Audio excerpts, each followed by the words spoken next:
Okay, in this video I'm going to talk about, well, it's going to be more than one thing. When you have a situation where someone is in denial about the behaviors of someone they know, and they put it on somebody else. They, make it seem like it's this other person.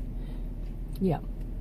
And my views, one size doesn't fit all. I'm not a healthcare professional provider, this is not counseling advice or anything like that. But to me, there's, so many different ways a person can handle this kind of situation. And this is just going to be about one that I have told myself to do. Okay, say there is a wife and a husband. You notice we always say husband and wife? Let's say there's a wife and a husband. And the husband has whether it's a sister or a female cousin that is in this, in this situation. Now, these aren't young. These are older people, say 40s and up, 45 and up, something like that. And so it's not their first kind of rodeo with this kind of thing. And there's a conflict, okay? And there's a conflict between the wife and the husband's sister, the sisters-in-law. And, the husband of the one, he finds out about it somehow, some way, whatever. And he refuses to believe that it's his sister, okay? So he blames it on his wife. He turns it around on her. And now that's where my intention on this video is to talk about when you just stop right then and there.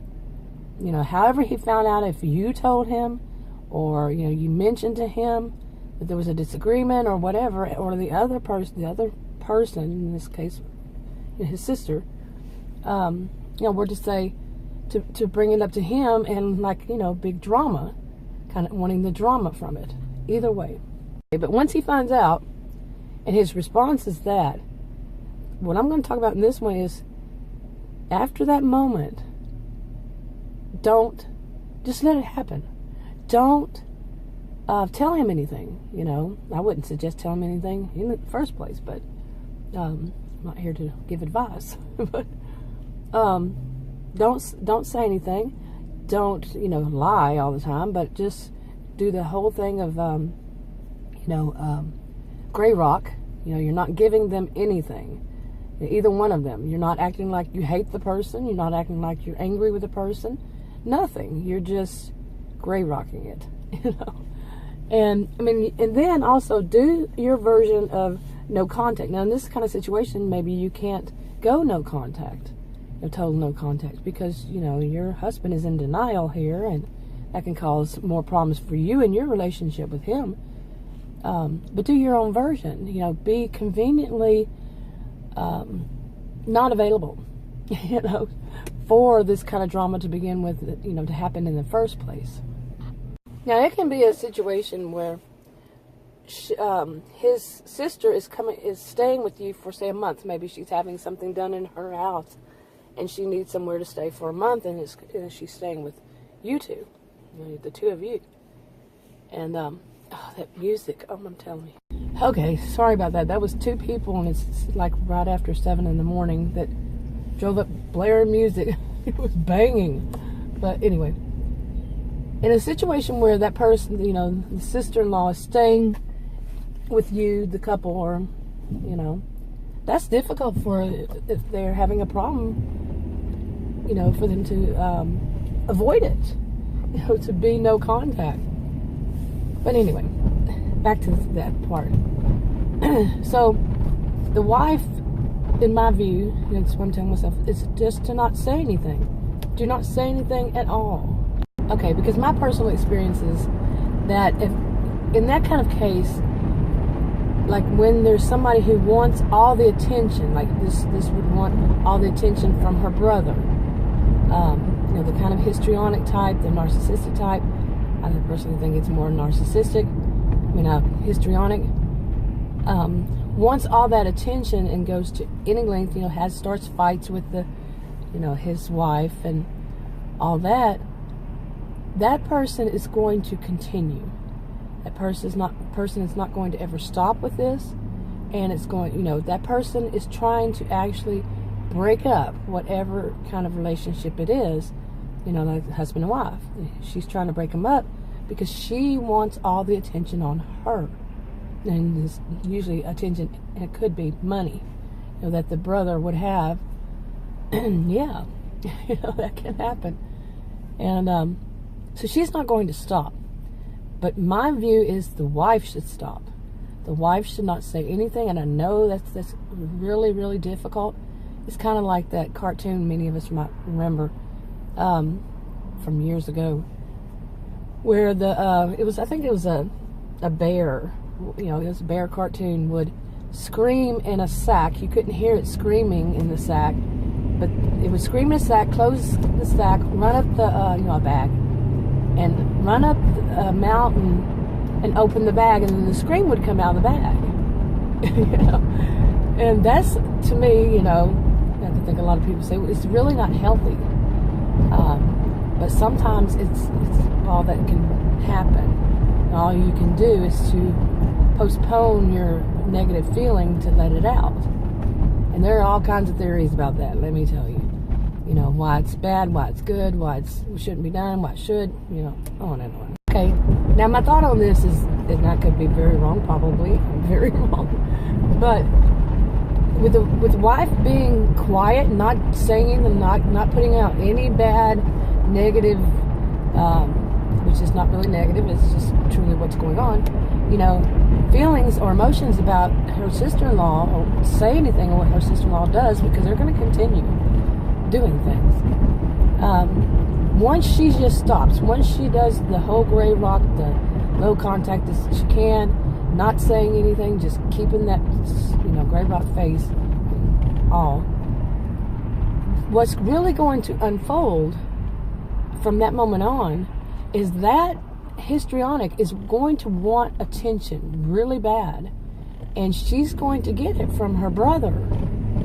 Okay, now her brother might not want to give her his undivided attention. He might be the type that doesn't like to have to do that, have to entertain somebody all the time, that's visiting in his house. No, they might not want to do that, and it has other things that they want to do. We all do, don't we? So it's going to start to irritate him. And my personal view, to get to this part, is that's really what the problem is that he has the issue with his sister. Okay? He has the actual issue, so he turns it around on you. But his problem is he can't tell her. So he triangulates you. Even though it's you she's doing it to, he has an issue with that kind of behavior from then and from his past from her. Okay, does that make sense so far? And he's never been able to stand up to her for whatever reason. And he might be unconscious, he might not be consciously aware of that he's doing that. He's not standing up. He might not even be consciously aware that he has an issue with her about this. In other words, the denial runs deep, okay, in this situation. And so he's putting it off on you. Now, I do believe that is it could be part of a defense mechanism called displacement. It might sound like projection. It might be a mix of both even. But displacement, I think, is usually, or maybe commonly known as having when somebody has some negative feeling about something, some person, and then they might turn to a drug to, instead of handling the situation, dealing with an issue. It turns to drugs or something, displacement. But I think it can fit in this one too. So basically what they're doing is triangulating you, both of them, really, to, so they do not have to deal with an issue. I mean, hers might be that she's trying to get you, to break the two of you up so she gets all the attention from him. His thing is he can't deal with her. So they're not getting it together to discuss this. You know, him tell her that's inappropriate behavior. You know, I'm not going to do that, and you shouldn't want that. This kind of thing. I mean, we all know they probably wouldn't matter if he told her or not anyway. He's not willing to see this is unhealthy, and therefore he needs to go no contact if she's not going to change, which, you know, might not happen. So don't let yourself get triangulated. It's a big part of all this. You know, that's not all that easy. You know, when somebody in this, you know, like I say, the sister-in-law, she's not going to stop. She's going to push your buttons, and push your buttons, you know, non-stop. And it's hard not to get involved. It's hard. We all know that. It's difficult when somebody's pushing your buttons, trying to, you know, do the crazy-making thing, trying to make you seem crazy, trying to get you to, you know, look like the bad person, them to look like the angel. Yeah, that's tough. But can you handle it? You know, can you handle it for a month? Can you? I mean, we're not going to blame you if you can't. You know, nobody's going to blame anybody, because we've all been through it, haven't we? Yeah. You know, so, I know I have. Oh my goodness. But, you know, to kind of, and I don't even like that to say that also, because it's like you're having to disassociate yourself in a way. That's kind of scary to look at it that way, isn't it? But really, it's the low contact. It's the distancing on purpose from the situation, so it can get resolved all by itself. You know, with you not, you know, and being triangulated, and it will. I think it will. I think some of them will. No, you know, one size doesn't fit all. But I think some of them will, because the pressure then would be, you know, the close contact that your husband, you know, the husband would have with his sister is so intense, you know, probably hasn't happened since their childhood, that all these issues start to come to the forefront that they've had since then. And so it's like something's going to pop, something's going to happen, you know. Or will it? You know, seriously. That denial can be so deep in a person that, you know, that it can't, you know, depending on so many things. Anyway, I think you get the gist of all that. But anyway, I think that's enough for this video. I have more to talk about it, but it'll come on another video, you know, eventually, I think. Anyway, if you want to subscribe to this channel, click the circle. If you want to watch another video on this channel, click one of the rectangles. Like, subscribe, comment, and share if you will, and I'll talk to you on another video. Bye.